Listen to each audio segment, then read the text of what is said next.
بسم اللہ الرحمن الرحیم۔ انگنت درود و سلام جناب محمد رسول اللہ صلی اللہ علیہ وسلم کی ذات پر، ان کے آل پر اور ان کی اولاد پر۔ ناظرین، ضمنی الیکشنز کے بعد ایک بات تو واضح ہو گئی ہے، اور وہ یہ کہ جس پارٹی نے جہاں سے جو سیٹ پہلے جیتی تھی، ضمنی الیکشنز میں بھی اسی پارٹی نے وہی سیٹ جیتی ہے۔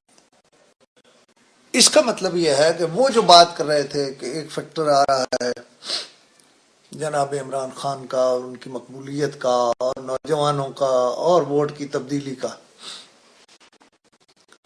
میں سمجھتا ہوں وہ سب غلط ہے۔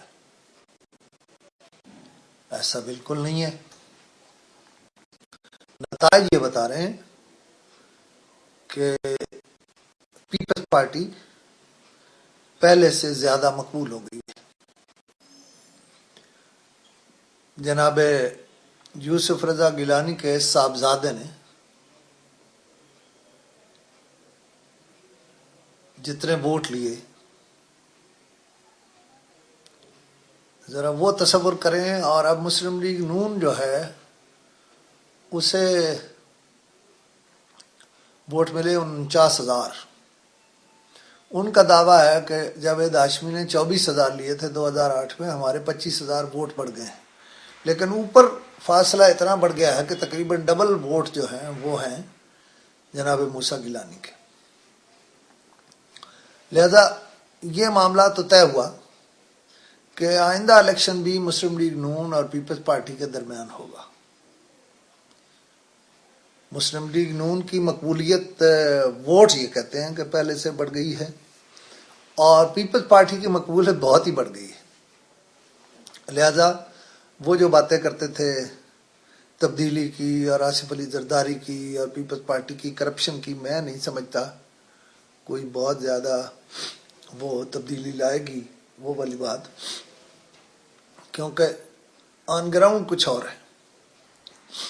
مجھے یوں لگتا ہے جیسے ان پارٹیوں کے درمیان سٹیٹس کو ہے، یعنی پیپلز پارٹی اور مسلم لیگ نواز کے درمیان۔ یہ بھی ٹھیک ہے کہ عمران خان جو ہیں وہ ووٹ کم کریں گے، لیکن میاں محمد نواز شریف کا یا رائٹ کا ووٹ یا رائٹ کی جماعتوں کا ووٹ، وہ جہاں جو ووٹ لیں گے وہ ظاہر ہے ان کا ووٹ ہوگا، جو رائٹ کا ووٹ ہوگا۔ پیپلز پارٹی سے تو اس کو فائدہ ہوگا، اور اگر کہیں سے 5, 10, 15 سیٹیں وہ لے بھی لیں تو وہ رائٹ کو نقصان ہوگا، وہ پیپلز پارٹی کو نقصان نہیں ہوگا۔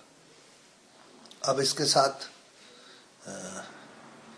ایک اور موضوع کہ D G I S I کون ہوگا، اس کے لیے کئی نام ہیں، لیکن میں سمجھتا ہوں کہ خود جناب جنرل شجاع پاشا جو ہیں،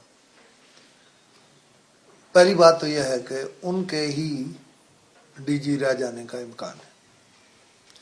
انہوں نے پچھلے 2 ہفتوں میں جو کام کیے ہیں وہ جانے والا ڈی جی عام طور پر نہیں کرتا۔ میں سمجھتا ہوں امریکنز بھی ان کے خدمات کو سراہ رہے ہیں اور خود حکومت بھی سراہ رہی ہے، اور جہاں کہیں کوئی ایشو تھا غالباً ایشوز سیٹل ہو گئے ہیں۔ اب شاید بات یہاں آ گئی ہے کہ امریکنز کی خواہش ہے کہ جنرل شجاع پاشا رہیں، اور اگر جنرل شجاع پاشا نہیں رہتے تو ایک تجویز یہ ہے کہ انہیں جو ہماری قومی سلامتی کا مشیر ہے وہ بنا دیا جائے، یا کوئی ایسی ہی اسائنمنٹ دے دی جائے جو بہرحال تھوڑی سی آئی ایس آئی سے بھی اوپر ہو۔ آئی ایس آئی نام ہے، بڑا نام ہے، ایجنسی ہے، اس کا حکم بھی مانا جاتا ہے، اسکرو کسنے کے لیے بھی سارا کچھ اس کے پاس ہے، لیکن میں سمجھتا ہوں کہ اگر پاشا صاحب نیشنل سیکیورٹی کے ایڈوائزر بن جاتے ہیں تو وہ شاید اسے بھی اسکرو کر سکیں۔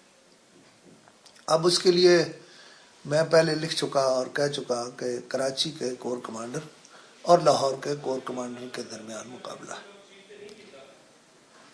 میری اطلاع یہ ہے کہ کراچی کے کور کمانڈر شاید باقی رہ گئے، لاہور کے کور کمانڈر غالباً کسی اور عہدے کے کنٹیسٹنٹ ہیں، اور وہ یہ سمجھتے ہیں کہ وہ عہدہ کسی ٹیکنیکل وجہ سے شاید جلدی خالی ہو جائے گا۔ بہرحال اس پہ بھی فیصلہ ہونا ہے اور ہو کر رہنا ہے۔ اب میری رائے تو آپ کے سامنے آ گئی کہ میں سمجھتا ہوں کہ خود شاید جنرل شجاع پاشا ہی رہیں گے. اور ناظرین، بہت ساری باتیں میں آپ سے شیئر کرتا رہا، اپنے پروجیکٹ شیئر کرتا رہا. میں نے 3-4 کالم لکھے ہیں اس پر. آپ میں سے جو مجھے پڑھتے ہیں انہوں نے اس موضوع پر بہت کچھ پڑھ لیا ہوگا. اور وہ کالم یہ ہیں کہ میں نے اپنی بیٹی کی سالگرہ کائنات کی، جو 2 سال کی ہے، وہ جا کر کی ہے کائنات کیمپس میں، جو باراکو میں ہے اور سویٹ ہوم ہے. یعنی جو ہمارے دوست زمرد خان کا ادارہ بیت المال چلا رہا ہے، اور ہر سویٹ ہوم میں کم از کم 100 بچہ ہے. یہ جو بچے ہیں یہ اس وقت بیت المال کے خرچ پر پل رہے ہیں، لیکن کیا زبردست اہتمام ہے. بڑے اسکولوں میں پڑھتے ہیں، صدیق پبلک میں، سٹی اسکول میں، بیکن ہاؤس میں. اور بعض مخیر لوگوں نے بعض بچے اڈاپٹ کر لیے ہیں. یہ ٹوٹل پورے ملک میں 2800 بچے ہیں. 2800 بچوں میں سے 700 اڈاپٹ کر لیے گئے ہیں. 300 مزید چائنا نے لے لیے ہیں، اور کام سیٹس نے ان میں سے 100 لے لیا ہے. اس طرح سے ایک اور بیرسٹر ہے نوجوان شیخ صاحب، انہوں نے 100 بچے لے لیے ہیں، بلکہ وہ تو اس کے لیے سارا کچھ الگ کر رہے ہیں. تو یہ معاملہ یوں ہے. وہ جو کائنات کیمپس ہے اس میں جو 100 بچہ ہے، میں آپ کو بیان کر دوں کیوں میں چاہتا ہوں کہ انہیں کوئی اڈاپٹ کر لے. ان کا خرچ رہیں گے وہ وہیں اسی ادارے میں، اسی کیمپس میں، کیونکہ یہ پیسہ بیت المال کا ہے. کل اگر کوئی حکومت آ جائے، پیپلز پارٹی کی آج یہ پالیسی ہے کہ ان بچوں کو ساتھ رکھا جائے، لیکن کل ہو سکتا ہے ان کی پالیسی نہ رہے تو یہ بچے سڑک پر ہوں گے. لہٰذا ان کو 18 سال کے لیے اڈاپٹ کرنے کی ضرورت ہے. 18 سال تک ان کا قیام توام سارا کچھ جو ہے وہ جو بھی بندہ اپنے ذمہ لے گا وہ ذمہ دار ہوگا. تقریباً 10,000 میں ایک بچہ پڑتا ہے.